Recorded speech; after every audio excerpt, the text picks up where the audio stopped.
So we are in April 2021. We finished the retreat now. We have a group of people and we will share our experiences. We have Ariadna from Paraguay. I live in New York. I'm in the visual arts, and this is my third time here, and very short time. And yeah. My name is Christopher. I'm from Sweden, and have been. I work as a construction engineer with inspections in Sweden. and you. My name is Maria. I'm coming from Russia. I am working on my PhD in biosciences. Came here with my boyfriend Christopher. My name is Nina. I'm from Slovakia. I work as a data analyst for a sporting clothes company in Amsterdam. Well, my name is Thiago. I am from São Paulo, Brazil. I am a chef, and actually it was food what brought me here in the first place. So I met Sylvia through social media on, before October, and she was looking, for someone to cook on her retreat. So I came here. I didn't really know what to expect, because but I only came here at first looking at the opportunity as a job opportunity. And then after the first retreat, got to know Sylvia more and Theo more, and I was able to witness all those participants from October retreat and their experience and their growth all throughout the retreat. And for me, it was very impressive, to realize, because I'm very observative, so I was paying attention to whatever was going on here and how people were reacting to it. And that really, touched me somewhere, and I was very intrigued about how people leave here better than they arrive. It was very clear that to me. So I started to think about, okay, maybe I want to go through the experience as well, because growing up in Brazil and São Paulo, you can have access to ayahuasca experiences in many ways and many places. I never felt like I wanted to go to these places. I felt like I wanted to go through the experience, but it never felt like, okay, so this is going to be the place. So What do you think is the difference between the other places you hear about and this one? What is the difference? I felt here there's more support, So I always would hear stories of people, that go through their traumas and everything, but they would kind of just have to deal with that on their own. And for me, it was always like, what if I see something that's really traumatic for me, and how am I just gonna, okay, this experience is over, just get your car and drive back to your life. So it was always like short periods of time, and while here it's a longer period of time, and there's like a follow-up and the group sharing, and I just felt like support, so I felt safe because of the support. Thank you. I heard of Spirit Wine for the first time from a friend in 2018, because he was talking about ayahuasca and researching places and different retreats, and he knew a person who drank it at every retreat that is out there. So like he must have maybe drunken ayahuasca hundreds of times, and he spoke about the best one where he had the most profound experience, and he asked for advice and said, well, it's at Spirit Wine. And at that moment I wasn't ready, and I was like, okay, I'm still scared. I felt like people drink it over and over again and get addicted to it, and because I had, my story was like, I kind of abused drugs before, so I was, I was kind of rejecting the idea. And then 2 years later, when I was very stuck in life, and I kept, researching what is a safe place to drink it, and I was thinking about the inner experience you can have to get, unstuck. And I didn't want any other person to tell me how to get free from that. So I wanted to have an inner experience from the inside out. So, and then I researched and I came to the website, and I was like connecting the dots. So when the seed was planted, it came back to me. I was like, oh, this is the place. he was talking about. And what then convinced me to come here was that I saw the videos and I saw what people spoke about, like we do right now here, and just like the individual experience of each person, that they felt safe and that they learned so much from certain workshops. So I was like, okay, you can actually really go through a self-development. You study and you get tools and you get like feedback and you talk about it. Like the integration work of the workshop is what actually convinced me to then come here. And the first time I came here was mind-blowing, because for me it was like a miracle that, that the power of this combination of the workshops and your background in psychotherapy, the combination of all these things together led me to have like a giant breakthrough about my own patterns of behavior, why I was stuck and all the things I was doing, and especially my childhood traumas that I've been suppressing for a long time. And that awareness made me come back because I felt like I was opening just the first door, and then I wanted to go deeper, and I was like, okay, if I can find that out, then I can understand why, like go deeper in this. And so I came back very shortly after, 2 months after, and this is now my third time, my third retreat.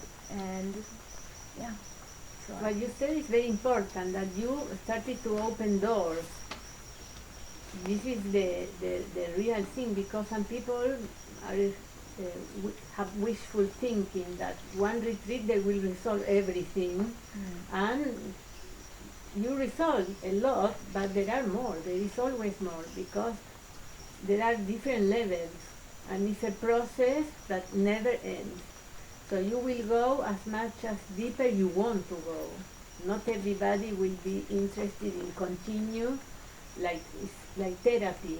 Some people do 2 months, resolve a specific problem, and they are fine. And some people, like me for example, I wanted more. I wanted to discover more about myself and develop more consciousness, because this retreat is about consciousness, not about shamanism. Shamanism is included, but it's much more bigger, with a lot of disciplines integrating here, all the experiences you have. So, what is the main thing you discover about you during the workshops? Well, first of all, I discovered that there's an inner child in me that is very hurt, that is very scared, and afraid to actually, express itself in front of others, be vulnerable, so it would hide. So I learned how to connect with that inner child and about my traumas. And the most important one that I now discovered on the third one, which was building up from the first one when I felt guilty. When I discovered that I was feeling guilty, that was one of the main emotions that led me to self-sabotage and just kind of be self-destructive throughout my life. And then now I build up, where is this coming from? And it was very painful, but because I feel so safe here, I was able to share my traumatic experience with sexual abuse. So I could actually finally speak about it. It's very common that the victim of sexual abuse feel guilt, because most of the time the victim don't react, it's just paralyzed. That's why I feel very guilty, but it's an automatic reaction, that if you cannot escape, if you cannot fight, you are paralyzed, or even worse, you go out of your body. And then there is a lot of guilt. Why I didn't do anything? Why I didn't scream? Why I didn't stop? Because you couldn't. But then you feel guilt all your life. And it's automatic. It's not something that you did on purpose. Yes. So safety was number one importance to me, because, I heard about horror stories in other retreats where, these things happen. People, or the so-called shaman, they abuse their power, and things happen over and over again. And because I had that pattern throughout my life, I wanted to make sure I go to a place that is pure and not dual, like doesn't have like the other side, And I felt the moment I stepped on this land, I felt this energy and felt like really taken care of. And yeah, that's why we have a very strict guidelines that, for example, participants cannot enter in the bungalow of another participant, because some people are very vulnerable here, and you don't know who is vulnerable, who is not, who was raped when in the childhood. So in order to avoid this kind of confusion, nobody can enter in the bungalow of another participant. So the result is that people feel safe here. So you are vulnerable again, so you can express your fears, your traumas in a safe way. Thank you. And you, Christopher, what did you discover here? Oh, my greatest discovery here these 10 days is this void that has been in me for all of my life, pretty much. Discovering that it is a void there, that it has been a void there, and how my mechanism has trying to fill that void with new relationships or substances or whatever. So you were that- escaping the void. Yes, Mhm. yes. And so realizing that there was a void, and now even has tools to keep filling that void without addictive behavior,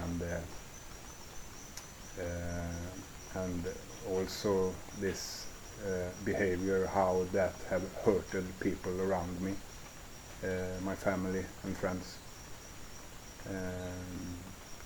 So probably that void make you emotionally detached.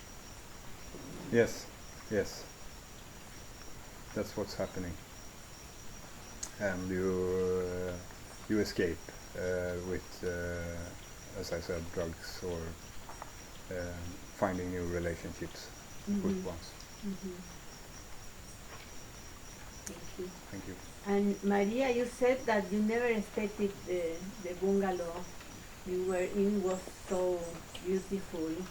Yes, that's definitely something I didn't expect from such retreat. Or the bungalow we got was beyond my expectations. Normally, you go for the purpose of healing yourself. It's not about, enjoying the life during this time. It's a very programmatic thing that here's the goal, and you just go. Who cares? What is the food that you're eating during the retreat? What is the bed that you're sleeping on? So, and I sort of accepted that truth. That okay, I really don't care. But when I came here, and it turned to be this beautiful, the food was just an art, and the bungalow was made that way that everything is accessible yet very neat and simple and beautiful. So this of course added to my experience of ayahuasca and exploring myself, as I constantly had this feeling that I am in a safe, beautiful place where I've been taken a good care of, sort of a child in his or her grandmother's house. That's something that I appreciate very much for your effort, the effort you've put into making it happen Yeah, why cannot have all, no? at once. We are here to work, but we can eat well, and we can have a beautiful place to stay, Yes, and beautiful gardens. We don't need to suffer. definitely. And I got my insights here. Everything I needed, I think. At this point, everything I needed, I learned. I never thought about myself that I have to fix something, that something is missing. Of course, now I see that there was a lot to be fixed. Yes, that my behavior and patterns that I thought, okay, everyone else does it, so then, and I do, so everything is fine with me. For instance, distancing from my family, from people I once loved and they were the entire world for me. Now some of them are blocked completely, with some of them I had no contact throughout the years. And I never ever took more than 1 minute to think about it and explore and question myself, why does this happen? It's just the way it is. And here I had time and I had experience and I had people who are already experienced, who went through all these problems themselves. They found the answers and they helped me to find my own answers and find my own path into healing and be more joyful in life and enjoy every moment. That's probably the major insight I got here. Of course, there is more to learn during the life, and as you say, there is never an end to how much we can know about ourselves and others. Yet, for someone with a strong scientific background, it is hard to accept that there can be another dimension, that there can be another level. So I think this is why I didn't have such experience here, because I just put myself this limit that no, it's not possible. I know how physics work, I know the rules, how this world operates. So I didn't have this spiritual experience that other people had here. But what I got for myself and what I needed is to connect to myself. And this happened during the last ceremony. So we had 4 ceremonies that were inside the ceremony room at night, and the last ceremony that was outside, and we were not forced, it was very voluntarily. We had to go outside and explore the nature, just walk and feel. My intention was to learn myself, to understand myself better through understanding nature. That's what I got. I just walked around there and I found this little seed of some tree, just a sphere, a seed. And I took it with me and I washed it in the pond in water. And that seed, I was just looking at this seed and I remembered exactly that when I was a little child, I could go out, find a stick or something in the forest, and this useless thing, I would give my own meaning to it. I would put my meaning, my value into this thing, and I would carry it with me in a pocket. Wherever I go, this would be with me. And I could lose it somewhere, so I will find a new one and I will put some meaning to it, and this will be meaningful for me. And I realized that I had this when I was a child. I knew what I want in life. And later, I don't know at which point, I lost the connection to myself. I didn't know where the value is. So I just followed other people's values and chasing things I never wanted, actually. I never needed. And So you were not happy. You were No. achieving things that Yes. didn't give you joy. because I didn't put this meaning, I didn't internalize this value to myself. But I was still fighting for this. And it would be a never-ending fight for something I don't need. So the thing I would get eventually would never fulfill me. That was probably something that I wanted to know about myself and needed. I'm so happy that I know it now, not when it's too late. Thank you. Okay. Nina, you are also very logical and rational. Did you have a mystical or a spiritual experience here? Yes. So in the first 2 ceremonies, I had sort of 2 parts in the ceremony, and the first one would be very visual and sort of irrational, and then the second part was more sort of like psychotherapy on steroids, I would call it.